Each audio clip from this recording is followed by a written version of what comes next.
yet another strategic failure by the United States undermines the credibility of US. 两位澳大利亚顶尖战略学者就这样亲口说出了美国已经靠不住了。一位是澳洲国立大学的休怀特教授，一位是洛伊研究所的萨姆·罗根，都是澳洲战略界的顶尖声音。他们讨论的是美伊战争爆发后澳洲与美国同盟的真实处境。40年了，澳洲一次又一次跟着美国出兵。这两位学者直接说这是一份失败的清单。更让人窒息的是，他们说 AUKUS 这个世纪合约如今悬在一根细线上，那根线只叫一个名字，特朗普。不料就是这两位西方精英亲口替中国的战略选择做了最好的注脚。中国的火箭军，中国的弹道导弹体系，在他们嘴里是这个时代最令人警惕的存在。让我们来看他们究竟说了什么。If we know A, they're going to be distracted by conflicts in the Middle East continually, they're going to use up all their weapons in those conflicts as well. They're going to have whatever the outcome of this war. You would think they're going to have to maintain much more substantial forces in the region than they would have imagined pre-war, pre the launch of this war 24 days ago on the date of recording. So all of those things, I think, feed into a quite natural concern with, well, can we actually believe the Americans anymore in Asia when they say that they've got our backs, when they say they're a staunch ally who'll defend us, who'll defend Taiwan, who'll defend Korea against the North Koreans, Japan, and of course Australia. Now, there is a fair bit of academic literature nowadays on casting some doubt on that whole credibility argument. Essentially, the nub of it is, well, states don't base their behaviour on how other states behave in other parts of the world. They base their behaviour on how they think that states' interests are involved. So in the case of the Americans, don't think about what they're doing in the Middle East or Europe or anything else. Just consider, well, how are their interests involved, say, in the Korean Peninsula or in the Taiwan Strait? That will tell you how credible American security guarantees are. Not whether they are, too committed in other parts of the world. Final point here before I hand it over to you, Hugh. There's also, I think, a common sense element that needs to come into this. I mean, the evidence from the lifetime of, say, a middle-aged male like me, who has watched American foreign policy over that time, it's a litany of failures, right? From the chaotic withdrawal from Saigon to the chaotic withdrawal from Kabul, and many foreign policy disasters in between, in the Middle East in particular. And yet, over that span, that 40, 50-year span, the United States has gained allies. When the Berlin Wall fell, the America got more allies in Europe. So clearly, and they certainly haven't lost any important allies. So clearly the allies themselves aren't behaving in a way that would suggest that US credibility is crumbling. Look, I think there's a lot in that. I mean, there's a couple of points to make. What determines the credibility of an ally is not so much how they've behaved in some other theatre, in some other situation. It's the judgments you make about how deeply the allies' interests are engaged in your situation, and whether the costs and risks of helping you are going to be outweighed by the significance of those interests. Now, that, I think, provides a very good reason to be very sceptical about the future value of American alliances in Asia, because, I think we've talked about this before. I do think in the grand sweep of history, the difference between today and, say, 40 years ago is that the imperatives for the United States to defend Japan or South Korea, or for that matter, Australia, to maintain its strategic position as the leading power in East Asia and the Western Pacific, are much weaker than they used to be. And because they no longer face the threat of Eurasian hegemon, and the cost of doing so are higher because they face a country with the capabilities of China, or for that matter, in the case of North Korea, a country that can put nuclear weapons on American cities. So I think, we shouldn't so to speak, overstate the effect to which, to pick up your point, yet another strategic failure by the United States undermines the credibility of US alliances in Asia. They're underlined, I think, by something much more substantial.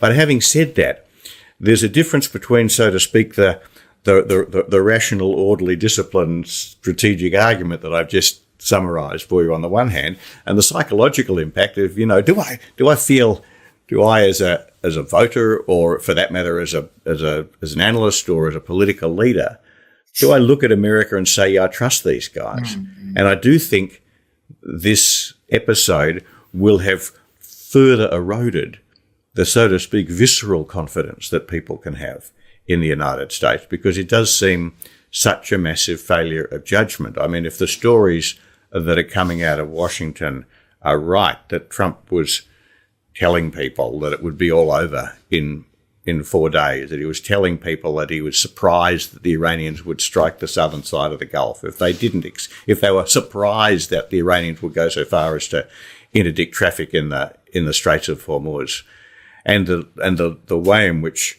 in particular, Hegseth, but also Trump, have actually been describing what they've been doing. Yeah. All of this just reinforces the sense that the people in Washington who are in charge of America's military machine are not serious people. And that has two disturbing effects for allies. The first is, the classic problem for allies is twofold. One is you'll be abandoned. The other is you'll be entangled. You'll be abandoned because they won't come to your help, or you'll be entangled because they'll drag you into wars that don't interest you.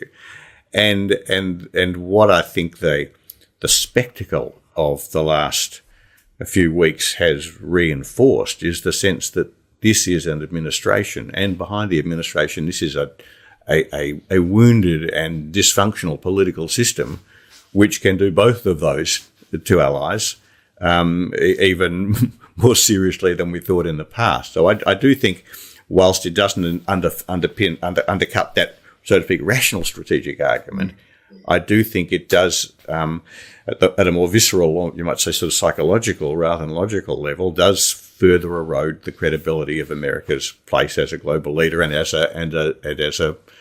a guarantor of regional security and the security of individual allies. So I think it's actually pretty serious in that respect. Yeah, look, I agree with you. I would only say, though, that memories are terribly short, and much of what you just said about the way decisions are being made inside this administration might have been said about the Bush administration right after they invaded Iraq. Yeah, look, it's a really interesting point, Sam. I was musing about this morning. We could go on all afternoon about how badly the Bush administration made decisions to invade Iraq, but it wasn't as flagrantly a ludicrous, farcical process as this appears to be. I mean, the mechanisms of the Washington advice machine worked. They worked badly and got to the wrong answer, but at least, the papers were written, the analysis was done. Yeah. There were volumes and volumes of stuff on the shelf. They got the wrong answer, and they got the wrong answer for interesting reasons, and partly because of political pressure from the White House. But here, it appears not to have worked at all. And so I do think it's, you're right, memories are short, but, one of the things that, as you said before, is we keep on being reminded because things keep on not working. Last year we were told that the Iranian nuclear program had been eliminated, and this year we're back having a go at it again. The withdrawal from Afghanistan with the chaos, the mismanagement of that under the Biden administration, and so on. I mean, one can. With one of my recommendations, Hugh, because it's on this exact topic. There's an essay in the journal Security Studies called "Strategy in the New Missile Age" by Eric Sand, which I'd recommend on this topic, and particularly on the utility of conventional intercontinental ballistic missiles. So that's very interesting reading for the strategists among those watching. But let me hand it over to you now to talk about the Australian angle on all of this. Just as a footnote there, I mean, intercontinental ballistic missiles are really expensive, so that's a very expensive way of delivering high explosive. And I think I'd find it harder to be persuaded of that. But I'll read the article. So, of course, there's several interesting Australian angles to this because, once again, we find ourselves back supporting the United States in a war in the Gulf, and this has been part of the Australian strategic story for 40 years now, almost exactly, actually, since we sent naval divers to support the US efforts to keep the oil supplies flowing from the Gulf during the tanker war between Iraq and Iran as part of their war in the 1980s. And, it's worth, there's a reason why we've kept going back to the Middle East, repeatedly over those 40 years. And that was that at the time we started doing it, that was where Australia could go to demonstrate to the United States that we're a serious ally.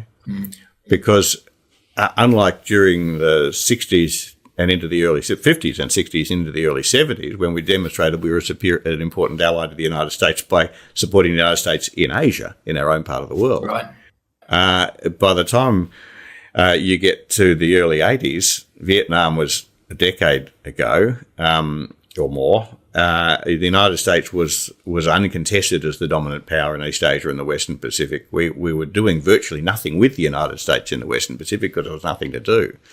And I was involved in some of that decision making back in the 80s. It seemed to me a very important thing from our point of view is that we needed opportunities to show to the United States that even though we were rebuilding our defence posture around self-reliance and doing nothing really to contribute to the US posture in the Cold War, we were still prepared to turn up to support the United States. And so the Middle East became symbolically very important to us in that respect. And the odd thing is that even now when America's position in Asia is still contested, America's position in Asia is again contested by China, and the focus of our alliance has again become firmly back into East Asia and the Western Pacific, the way it was in the 50s and 60s. We still can't quite get out of that mindset that the way we show we're good boys is to turn up in the Middle East. Now, I do think there was, there was an air of economy with the truth for the government to keep on saying that we deployed the wedge tail to the UAE at the request of the Emirates government. I dare say there was a request from the Emirates government just to keep the paper trail tidy, but I don't think there's any doubt at all that the true target of the gesture was Washington. So the wedge tail, just to make it clear, is the airborne early warning aircraft that was deployed to help the UAE to detect incoming drones, aircraft, missiles, and so on, but also has a wider role in sort of controlling and commanding the air operations in a given area. So it could be used to support offensive operations as much as they can be used for defensive ones. And I think, the real point about that is they will be feeding into the wider US battle picture. So I think the idea that their role is purely defensive in relation to the UAE is operationally implausible, to put it politely. Yeah. What strikes me is that we have an operation which is clearly, on the US part, which is clearly misconceived, which has been quite severely criticised by the European allies with whom we usually like to stay in lockstep. I mean, the Spanish have condemned it outright, and the British and the French and the Germans have been, pretty critical of it. And now, whereas Australia really was sort of stepping back into line pretty much the way we would have in the 1990s. And I think there's a couple of reasons for that. One we've touched on before, and that is I do think AUKUS makes us feel very vulnerable to displeasure from Washington, because AUKUS has become the kind of, really has become the alliance in a sense, and it hangs by a thread, and that thread is called Donald Trump. When he says full steam ahead, the government can credibly claim that AUKUS is in good shape. If he frowns, then it looks like a crisis. And so I think I would expect the government was very sensitive to the thought that they needed to do whatever it took to keep Trump smiling. And I don't think in the end it does a huge amount of harm in terms of, the structure of our capabilities for us to deploy this platform. But I do think it just reflects yet again how we've been drawn, because of the way we've approached AUKUS more and more closely, into strategic alignment with a country whose strategic choices are looking increasingly erratic. But Hugh, isn't that the counterpoint to what you're saying? I mean, you're right, I think, to say it doesn't do us a lot of harm. And when I look back over that 40-year period, what strikes me is not only, one, the fact that we've recommitted time after time, as you say, but two, that we've done it in such a modest fashion. Perhaps the high point was the use of the SAS in the Iraq invasion. But the story over that period has been that we have attempted to demonstrate fealty to the alliance in the least risky and least costly way possible. Absolutely. And in fact, I think it's been a rather notable Australian bit of intellectual property that we've worked out how to get the biggest beneficial bang in Washington in terms of our credentials as an ally for the smallest fiscal and, for that matter, military investment. And, the high point of that, exactly as you say, is that you compare the commitment we made to the invasion of Iraq to the commitment the British made to the invasion of Iraq. They had mobilised a higher proportion of their armed forces than the Americans did in the invasion in 2003. And we ended up looking as good in Washington as the British did. In fact, in some ways better because of the difficulties the British ran into. So it was, I think that's exactly right. And so considering where we were, I don't necessarily think the government was wrong to send the wedge-tail, but I think that what it shows is that we got ourselves in a position that that we have been, we're finding it harder and harder to do what people like the Europeans are trying to do, which is just to gently step back from cooperation with an administration, and for that matter with a country, because the problems do go deeper than Trump, whose competence in the management of their vast military instrument is very much uncertain. Yeah. So before we finish, Hugh, because we're running out of time. 看完这场澳洲学者的对话，我心里有种说不清楚的滋味，既有点痛快，又有点悲凉。痛快的是说出真相的，这一次不是我们，而是美国的盟友自己；悲凉的是，一个主权国家的战略决策，居然要服从另一个国家领导人的喜怒。说好听叫同盟，说难听不就是另一种形式的藩属吗？视频里有个细节让我印象最深，这两位西方精英说，澳洲把预警机部署到中东，官方理由是因阿联酋请求，但他们说那不过是让文件整齐，真正的目标是让特朗普高兴。就像公司里一个员工明明看出老板的决定有问题，身边同事都在私下摇头，但他还是第一个站出来鼓掌，因为饭碗捏在老板手里。澳洲今天的处境就是如此，悬在特朗普的一个眉头之间，他高兴，看培拉就说状况良好，他皱眉。整个澳洲政府就如履薄冰，我们可以给这种困境起个名字，社会学上叫做路径依赖。一个系统一旦走上某条轨道，惯性就让它越来越难转身。40年来，澳洲用最小代价换取最大忠诚积分这套策略，让它一点一点失去了独立思考的能力。当西班牙明确谴责这场战争，当法国、德国都在保持距离，澳洲却无法后退一步，不是不想，是系统不允许。视频里还有一组对比让我们深思。美国在亚洲只有少数几个可依赖的基地，而中国拥有数以百计的火力投射平台，更有一支全球独一无二的力量火箭军，一支专门为弹道导弹而生的兵种。这两位学者说，这场史上规模最大的导弹战争让全世界包括中国都获得了宝贵的实战数据。中国正在研究，正在进化，而华盛顿那边据说相信战争10天就能结束。在我们眼里，这不是判断的偏差，是文明战略深度的根本差距。这个时代最深刻的变迁不在于某场战争的胜负，而在于人心里那杆秤在悄悄移动。当一个盟友公开用失败的清单形容这个超级大国的外交历史，当他们说出那句话，掌握美国军事机器的人不是严肃的人，历史的车轮已经在缓缓转向。30年前，有人宣布历史终结了，说自由民主是人类的终点。30年后，那个文明正被自己的盟友用学术语言轻轻盖上了一个问号。而那个被长期定性为威胁的中国，用1代人的时间消除了绝对贫困，建起了全球最完整的工业体系，锻造出令对手寝食难安的战略威慑力量。我们深知历史从来不是喊出来的，是走出来的。